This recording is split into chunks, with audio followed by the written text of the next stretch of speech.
Friends, എല്ലാ ചെമ്പനിപ്പൂ പ്രേക്ഷകർക്കും വരാൻ പോകുന്ന ഒരു കിടിലൻ എപ്പിസോഡിന്റെ റിവ്യൂയിലേക്ക് സ്വാഗതം. വീഡിയോ ആദ്യമായിട്ടാണ് കാണുന്നതെങ്കിൽ വീഡിയോ ഇഷ്ടമാവുകയെന്ന് വെച്ചാൽ ഒന്ന് ലൈക്ക് ചെയ്യാനും സബ്സ്ക്രൈബ് ചെയ്യണം.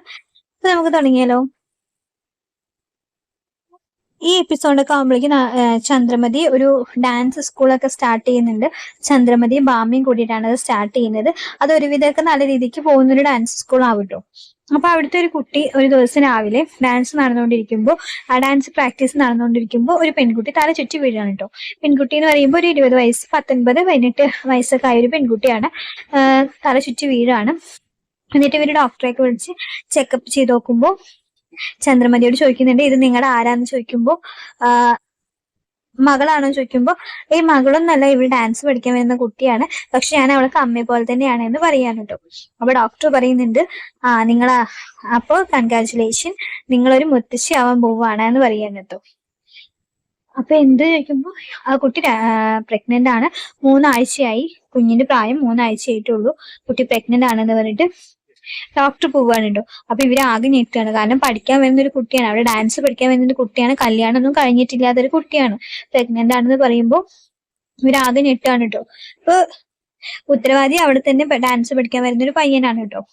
അപ്പൊ ഇവരെ പല രീതിയിലും പല പ്രാവശ്യം ഒരുപാട് അടുത്ത് ഇടപഴകുന്നതൊക്കെ കണ്ടിട്ട് രേവതി ഒരു വട്ടം ചന്ദ്രമതിയോട് അത് പറഞ്ഞിട്ടുള്ളതാണ് കേട്ടോ. അപ്പൊ അന്ന് ചന്ദ്രമതി രേവതിനെ ചീത്ത പറഞ്ഞ്, അങ്ങനെയൊന്നുമല്ല, അവര് ഡാൻസ് പ്രാക്ടീസ് ചെയ്യണം, അല്ലാതെ അവര് തമ്മിൽ വേറെ ബന്ധമൊന്നുമില്ല, അതൊക്കെ ഡാൻസ് മനസ്സിലാവുന്ന ആൾക്ക് അതൊക്കെ മനസ്സിലാവുള്ളൂ, നൃത്തത്തെ പറ്റി അറിയുന്നവർക്ക് അതൊക്കെ മനസ്സിലാവുള്ളൂ, അല്ലാതെ നിന്നെ പോലുള്ളവരെ ഏത് കണ്ണിൽ നോക്കിയാലും അത് അങ്ങനെ ഇങ്ങനെയൊക്കെ മോശമായ രീതിയിൽ നിനക്ക് ചിന്തിക്കാൻ പറ്റുള്ളൂ എന്നൊക്കെ പറഞ്ഞിട്ട് അന്ന് രേവതിനെ ചന്ദ്രമതി ചീത്ത പറഞ്ഞു വിട്ടിരുന്നു കേട്ടോ.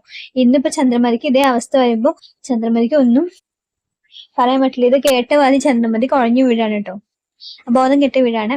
എന്നിട്ട് ബാമയ്ക്ക് എന്ത് ചെയ്യണമെന്ന് അറിയുന്നില്ല. ബാമ എല്ലാരെയും കുട്ടികളെയൊക്കെ ബാക്കി കുട്ടികളെയൊക്കെ പറഞ്ഞയച്ചു. എന്നിട്ട് ഇവളുടെ ചന്ദ്രമതിയുടെ മുഖത്ത് വെള്ളമൊക്കെ ഒഴിച്ച് ചന്ദ്രമതിനെ എണീപ്പിക്കാനുണ്ട്. അപ്പൊ ചന്ദ്രമതി എണീച്ച വഴിക്ക് ചോദിക്കുന്നത് അവളെ എവിടെ ചോദിക്കാനുണ്ട്. അപ്പൊ അവളെ ഞാൻ പറഞ്ഞു വിട്ടു. പറഞ്ഞു വിടേ പിന്നെ എന്താ, അവളെ ഇവിടെ നിർത്താൻ പറ്റുമോ? നീ എന്താ പറയുന്നത്? അല്ല, ഇനിയിപ്പോ അവളുടെ വീട്ടുകാർ വന്ന് ഇവിടെ പ്രശ്നം ഉണ്ടാക്കുമോ? ഇവിടുന്നല്ലേ അവൾക്ക് അങ്ങനെ സംഭവിച്ചത്? ഇവിടുന്നോ? ഇവിടെ പഠിക്കാൻ വരുന്നു, നമ്മള് പഠിപ്പിച്ചു വിടുന്നു, അതിൽ അവളെ എന്തെങ്കിലുമൊക്കെ കാണിച്ചിട്ട് അവൾക്ക് എന്തെങ്കിലും പറ്റിയിട്ട് നമ്മളെന്തിനാ അതിന് ഉത്തരവാദിയാ, നമ്മളെന്തിനാ അതിന് ഇത് പറയേണ്ട ആവശ്യം എന്നൊക്കെ ബാമ ചോദിക്കുന്നുണ്ട് കേട്ടോ. എന്റെ ബാമ, എനിക്ക് പേടിയായിട്ട് വയ്യാന്ന് പറയുന്നത്. നീ പേടിക്കണ്ട, അന്ന് രേവതി പറഞ്ഞതാണ് ഇങ്ങനെയൊക്കെയാണ് ശ്രദ്ധിക്കാൻ. ഇപ്പൊ അടുത്ത് സച്ചി ഇവിടെ വന്നു പോയപ്പോ കൂടി പറഞ്ഞു, ആവശ്യമുള്ള റൂമുകൾ മാത്രം തുറന്നിട്ടാൽ മതി, ബാക്കിയൊക്കെ പൂട്ടി വെക്കിയത്. അന്നൊന്നും കേട്ടില്ല. അവർ രണ്ടുപേരും പറയുന്നത് നമ്മള് കാര്യമൊക്കെ എടുത്തില്ല. ഇപ്പൊ എന്തായി, അവര് പറഞ്ഞ പോലെ തന്നെ ആയില്ലേ, നാണക്കേടായില്ലേ എന്നൊക്കെ പറയാനുണ്ടോ. എന്നിട്ട് പിറ്റേ ദിവസം കാണിക്കുന്നത് വീട്ടിലാണ്. വീട്ടില് ചന്ദ്രമതി ഇങ്ങനെ ഓരോന്ന് പറഞ്ഞിട്ട് ഇങ്ങനെ ഇരിക്കാൻ കേട്ടോ. അപ്പോ ശശി രേവതി അങ്ങനെ ഓരോ വർത്തമാനങ്ങളൊക്കെ പറഞ്ഞിരിക്കുകയാണ്. രേവതി എന്നിട്ട് കോഫിയൊക്കെ കൊണ്ടുവന്ന് കൊടുക്കുന്നുണ്ട്, കുടിക്കുന്നുണ്ട്. ഈ സമയമൊക്കെ ആകുമ്പോഴേക്കും ശ്രുതിയായിട്ട് ചന്ദ്രമതി അത്ര വലിയ ഇതിലായിരിക്കില്ല. കാരണം ശ്രുതി പണക്കാരിയല്ല എന്ന് അറിയുന്നതോടുകൂടി ശ്രുതിയോട് ഉണ്ടായിരുന്ന ഒരു അടുപ്പൊക്കെ ചന്ദ്രമതിക്ക് പോകുന്നുണ്ട് കേട്ടോ. അപ്പൊ രേവതിനെ എന്തെങ്കിലും കുത്തുവാക്കുകൾ പറയുന്ന പോലെ തന്നെ തക്കം കിട്ടുമ്പോൾ ശ്രുതിനെയും കുത്തുവാക്കുകൾ പറഞ്ഞ് നോവിക്കാനൊക്കെ ചന്ദ്രമതി ശ്രമിക്കുന്നുണ്ട് കേട്ടോ. അങ്ങനെ എല്ലാവരും സംസാരിച്ചുകൊണ്ടിരിക്കുമ്പോൾ പെട്ടെന്നാണ് ഒരു 5-6 ആൾക്കാർ കയറി വരുന്നത് കേട്ടോ. അത് വന്നത് ഇവര് ബഹളം വെക്കാനുണ്ടോ. ആരാ ചന്ദ്രമതി ചോദിച്ചിട്ടാണ്ട്, എവിടെയാ ആ എവിടെ അവള്, ഇവിടെ എന്നൊക്കെ പറഞ്ഞിട്ട് വിളിക്കണ്ട. അപ്പൊ ചന്ദ്രമതി ചോദിക്കുന്നുണ്ട്, വീട്ടിൽ കയറിയ മര്യാദ ഇല്ലാതെ പെരുമാറുന്നു, ആരാടാ, ആരാ നിങ്ങളൊക്കെ പറഞ്ഞിട്ടുണ്ട്. ഓ, നിങ്ങളാണോ ഡാൻസ് ടീച്ചർ? ഒരു നിങ്ങളെ വിശ്വസിച്ചിട്ടല്ലേ ഞങ്ങളുടെ കുട്ടീനെ അങ്ങോട്ട് പറഞ്ഞയച്ചത്. എന്നിട്ടിപ്പൊ അവള് ഇങ്ങനെ തിരിച്ചു പറഞ്ഞയച്ചപ്പോ നിങ്ങൾക്ക് മതിയായില്ലേ? നിങ്ങൾ എന്താ അവിടെ നടക്കുന്നത്? ഡാൻസ് തന്നെയായിരുന്നു, നൃത്തം തന്നെയാണോ നിങ്ങൾ പഠിപ്പിച്ചിരുന്നത് എന്നൊക്കെ ചോദിക്കാനുണ്ടോ. അപ്പൊ ഇവർക്കൊന്നും കാര്യം മനസ്സിലാവില്ല. ചന്ദ്രമതിക്ക് വേഗം കാര്യം മനസ്സിലായിട്ട് ആളെ കണ്ടപ്പോ ചന്ദ്രമതി ഒന്നും പറയാതെ നിൽക്കാണ് കേട്ടോ. ഇനി ഞങ്ങൾ ഇവിടെ എന്താ ചെയ്യേണ്ടത്? കൊന്നു കളയണോ? ഇപ്പൊ ഞങ്ങൾക്കറിയാം മാനക്കേടായത്, നാട്ടിലെങ്ങനെ അറിഞ്ഞ് ഞങ്ങൾക്ക് തലയൊരു നടത്താൻ പറ്റുമോ? നിങ്ങളെ ഒരാളെ വിശ്വസിച്ചിട്ടല്ലേ ഞങ്ങൾ ഇവിടെ അവിടെ പഠിക്കാൻ വിട്ടത്. എന്നിട്ട് നിങ്ങൾ അവളെ ശ്രദ്ധിച്ചോ? നിങ്ങൾ നേരെ ശ്രദ്ധിക്കാത്തതിന്റെ ഫലല്ലേ ഇപ്പൊ ഇത് എന്നൊക്കെ പറഞ്ഞിട്ട് ചന്ദ്രമതിയോട് തട്ടിക്കയറുന്നുണ്ടോ. അപ്പൊ സച്ചി പെട്ടെന്ന് ചൂടാവിട്ട് പറയുന്നുണ്ട്, നിങ്ങൾ എന്താ എന്റെ അമ്മോട് തട്ടിക്കയറുന്നത്? അതിന് മാത്രം ധൈര്യം ഉണ്ടോ നിനക്ക്? പിന്നെ പിന്നെ ഞങ്ങൾ എന്താ ചെയ്യുന്നത്? ഇത് എന്റെ മോളാ, ഇവള് ഗർഭിണിയാണ്, 1 മാസമായി. അത് ഇവിടെ ഇവരെ വിശ്വസിച്ചിട്ട് ഞങ്ങൾ അവളെ ഡാൻസ് പഠിപ്പിക്കാൻ വിട്ടത്. എന്നിട്ട് അവിടുത്തെ ഒരു പയ്യനായിട്ട് ഞങ്ങൾ ഇതൊക്കെ എങ്ങനെ പുറത്ത് പറയാന്ന് പറയുന്നു. അപ്പൊ സച്ചി പറയുന്നുണ്ട്, എല്ലാരും ഞെട്ടുന്നുണ്ട് കേട്ടോ, എല്ലാരും ഉണ്ട് കേട്ടോ അപ്പൊ വീട്ടില്. അതിന് നിങ്ങൾ ഇവിടെ വന്ന് ദേഷ്യപ്പെട്ടിട്ട് എന്താ കാര്യം? നിങ്ങൾ ആ പയ്യന്റെ വീട്ടിലല്ലേ പോയി പറയേണ്ടത്, അതിന് ഇവിടെ വന്ന് പറഞ്ഞിട്ട് എന്താ കാര്യം എന്ന് പറയുന്നത്? ഞങ്ങൾ അവിടെ പോയി, അവന്റെ അച്ഛൻ കല്യാണം കഴിപ്പിച്ച് കൊടുക്കില്ല എന്ന് പറഞ്ഞു. പിന്നെ ഞാൻ ഇനി ഇവിടെ എന്താ ചെയ്യേണ്ടത്? കൊന്നു കളയാൻ പറ്റുമോ എന്ന് ചോദിക്കാൻ കേട്ടോ. എല്ലാം ഇവരൊരാൾ കാരണല്ലേ. ഒരു കുട്ടീനെ വിടുമ്പോ അവരവിടെ എന്തൊക്കെ ചെയ്യുന്നു എന്ന് നോക്കേണ്ടത് ഇവരുടെ ഉത്തരവാദിത്തമല്ലേ, ഇവര് ശ്രദ്ധിക്കാനിട്ടല്ലേ എന്നൊക്കെ പറയുന്നുണ്ട് കേട്ടോ.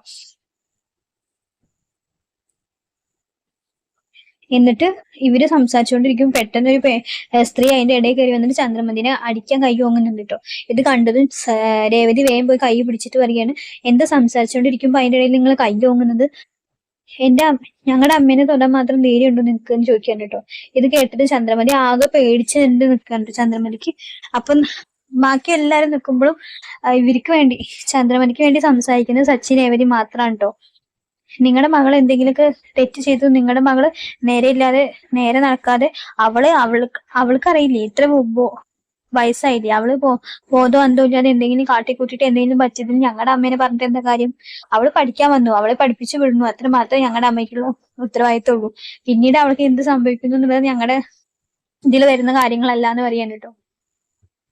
എന്നിട്ട് കൈ പിടിച്ചിട്ട് വിടുന്നുണ്ട് കേട്ടോ. ടൈമിനെ കൈ പിടിച്ച് തിരിച്ചിട്ട് അങ്ങോട്ട് തള്ളുകയാണ് ചെയ്യുന്നത് കേട്ടോ. അപ്പൊ ഇതൊക്കെ കാണിക്കുമ്പോൾ ഈ സച്ചിയുടെയും രേവതിനെയും ഒരു സ്നേഹത്തോടെയാണ് ചന്ദ്രമതി നോക്കുന്നുണ്ട്. കാരണം വേറെ ആരും ചന്ദ്രമതിക്ക് വേണ്ടി സംസാരിക്കാൻ അവിടെ ഇല്ല കേട്ടോ. രവീന്ദ്രൻ സംസാരിക്കുന്നുണ്ടെങ്കിലും ബാക്കി രണ്ട് മക്കളും ചന്ദ്രമതിക്ക് വേണ്ടി സംസാരിക്കുന്നില്ല കേട്ടോ. എന്നിട്ട് സച്ചി പറയുന്നുണ്ട്, ഇപ്പൊ നിങ്ങളുടെ മകളെ കോളേജിലേക്ക് വിട്ട് കഴിഞ്ഞാൽ അവിടുന്ന് എന്തെങ്കിലും സംഭവിച്ച് നിങ്ങൾ പ്രിൻസിപ്പളിനെയാണോ പറയുക? നിങ്ങളുടെ മകള് നേരെ നടക്കാതെ എന്തെങ്കിലും പറ്റിയതിന് എന്റെ അമ്മേനെ പറഞ്ഞിട്ട് കാര്യമില്ല എന്ന് പറയാൻ കേട്ടോ. സച്ചി പറയുന്നുണ്ട്, ഞാനിവിടെ ഉള്ളിടത്തോളം കാലം എന്റെ അമ്മയുടെ അടുത്ത് പോയിട്ട് അമ്മയുടെ രോമത്തിൽ പോലും തൊടാൻ ഒരാളെ ഞാൻ സമ്മതിക്കില്ല എന്ന് പറയാൻ കേട്ടോ.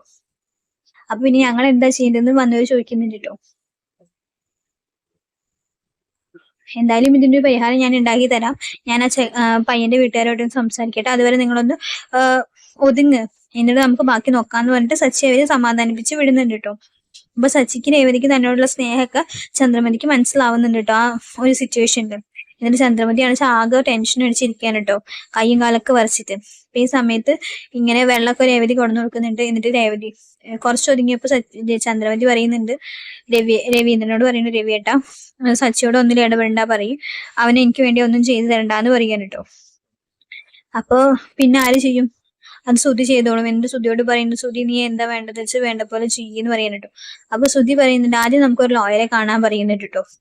അപ്പൊ എല്ലാരും അന്തം വിട്ട പോലെ നോക്കുന്നുണ്ട് കേട്ടോ, ലോയറോ? അപ്പൊ സച്ചി പറയുന്നുണ്ടോ, നീ വക്കീലും കേസൊക്കെ നടക്കുമ്പോഴേക്കും അവര് അമ്മേനെ എന്തെങ്കിലും ചെയ്തിട്ടുണ്ടാവും എന്ന് പറയാൻ കേട്ടോ.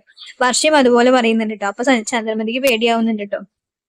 എന്നിട്ട് ചന്ദ്രമതി പറയുന്നുണ്ട്, സച്ചി പറയുന്നുണ്ട്, ഞാൻ പോയി അവരോട് സംസാരിക്കാം, ഞാൻ റെഡിയാക്കി തരാന്ന് പറയുന്നുണ്ട് കേട്ടോ. അപ്പൊ ചന്ദ്രമതി പറയുന്നത്, എനിക്ക് നിന്നെ വിശ്വാസമില്ല, നീ എന്നെ പോയി നീ എന്നെ കൊണ്ട് പെടുത്തുന്ന് പറയാൻ കേട്ടോ. അപ്പൊ സച്ചി പറയുന്നുണ്ട്, നിങ്ങൾ എന്റെ അമ്മയാണ്, ഞാൻ ആരും പെടുത്താനും നോക്കില്ല, നിങ്ങളെ രക്ഷിക്കാൻ വേണ്ടിയിട്ടേ ഞാൻ നോക്കുള്ളൂ. നിങ്ങളെ ഞാൻ എങ്ങനെ സ്നേഹിക്കുന്നുണ്ട് നിങ്ങൾക്ക് ഇനി മനസ്സിലായിട്ടില്ല എന്നൊക്കെ പറയുന്നുണ്ട് ഇമോഷണലി പറയുമ്പോൾ. അപ്പൊ ചന്ദ്രമതിന്റെ കണ്ണൊക്കെ നിറഞ്ഞിട്ട് ചന്ദ്രമതി ഇങ്ങനെ നോക്കുന്നുണ്ട്. അപ്പൊ രവീന്ദ്രൻ പറയുന്നുണ്ട്, അവൻ ശരിയാക്കിക്കോളും, അവൻ ഇടപെട്ട് ശരിയാക്കിക്കോളും എന്ന് പറയുന്നുണ്ട്. അപ്പൊ ചന്ദ്രമതി സമ്മതിക്കുന്നുണ്ട് കേട്ടോ. അപ്പൊ അത് ശ്രുതിക്ക് തീരെ ഇഷ്ടാവുന്നില്ല കേട്ടോ, സച്ചി ചെയ്യാന്ന് പറഞ്ഞത് അമ്മ സമ്മതിക്കുമ്പോ. അങ്ങനെ സച്ചി ആ കാര്യം സോൾവ് ചെയ്യുന്ന സീനൊക്കെ വരുന്നുണ്ട്. അപ്പൊ ഈ ഒരു എപ്പിസോഡില് ചന്ദ്രമതിക്ക് സച്ചിയോടും രേവതിയോടും ചെറുതായിട്ടൊരു ഇഷ്ടമൊക്കെ തോന്നി തുടങ്ങുന്നുണ്ട്. ഇനി അത് വരുന്ന എപ്പിസോഡിൽ എങ്ങനെ ആവും എന്നറിയില്ല. വീഡിയോ ഇഷ്ടമാക്കിയാൽ എല്ലാവരും ലൈക്ക് ചെയ്യാനും സബ്സ്ക്രൈബ് ചെയ്യാം. താങ്ക്